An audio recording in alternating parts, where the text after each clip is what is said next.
Nous cultivons surtout beaucoup de plantes anciennes qu'on essaie de remettre au goût du jour. Le physalis, ça fait maintenant pas loin de 30 ans qu'on le cultive. C'est un client qui nous a ramené les premières graines d'Angleterre. On n'en avait plus du tout en France et c'est comme ça qu'on a débuté. Voilà. Le physalis, maintenant, on le voit sur les gâteaux des pâtissiers. Ça fait un beau décor d'hiver. En plus, c'est très bon. Hein. Vous pouvez le manger dans le jardin, vous ouvrez la petite lanterne. Moi, je les mange directement comme ça. Hein. C'est sympa. On peut même les mettre avec d'autres légumes. Hein, et les manger avec des viandes, par exemple, cuits avec des viandes. C'est sympa aussi. Un petit truc également dans le Péruviana, les petites cerises, vous l'enrobez dans le chocolat fondu et vous les laissez durcir. Alors là, c'est un délice. Un délice. Alors, il y a effectivement plusieurs espèces de physalis. Aujourd'hui, à Saint-Jean-de-Bourgard, c'est le physalis péruviana, ou physalis du Pérou, qu'on appelle populairement l'alquécange. J'en cultive un également dans mon potager personnel, qui est le prunosa. La baie est plus petite et les fruits tombent d'eux-mêmes quand ils sont mûrs. Ce qui fait qu'ils couvrent le sol. Le physalis prunosa a une végétation très rampante et se couvre de centaines de petits fruits, gros comme, on va dire, des gros grains de maïs. Mais il est hyper sucré. Plus sucré encore que le Péruviana, qui est déjà bon, hein.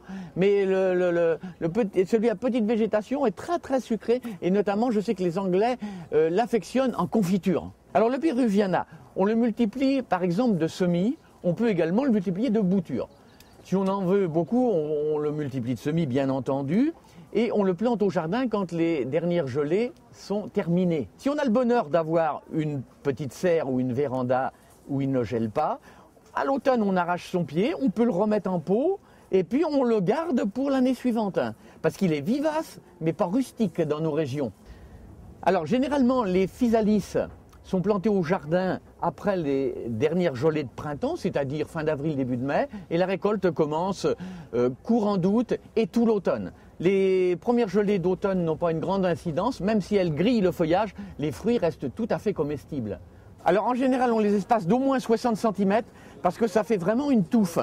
Et chaque pied est susceptible, s'il est bien cultivé, de donner 150 voire 200 fruits. Dans leurs petites capsules chacun qu'on récolte au fur et à mesure du mûrissement. Il faut attendre que la capsule soit complètement jaune, sèche un petit peu et la cerise à l'intérieur est bien orangée. La hauteur, ça vient environ à 50-60, pas plus, du fait qu'on les a pincés au départ. Il faut absolument les pincer, il ne faut pas planter un pied érigé. Il faut absolument que la plante ait été taillée un petit peu au départ, de façon à ce qu'elle drageonne et qu'elle vous fasse une touffe bien étalée. Et là, vous avez vraiment une bonne récolte. Moi, j'en plante 10 pieds dans mon potager personnel tous les ans. Je récolte plusieurs milliers, j'ai pas peur de le dire, plusieurs milliers de fruits. Alors, les conditions de plantation.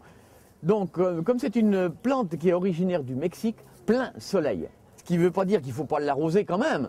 Mais plus elle a de soleil, d'abord plus la végétation sera importante et plus les fruits seront mûrs de bonne heure. Donc c'est intéressant parce qu'on pourra finir la récolte avant les grosses gelées.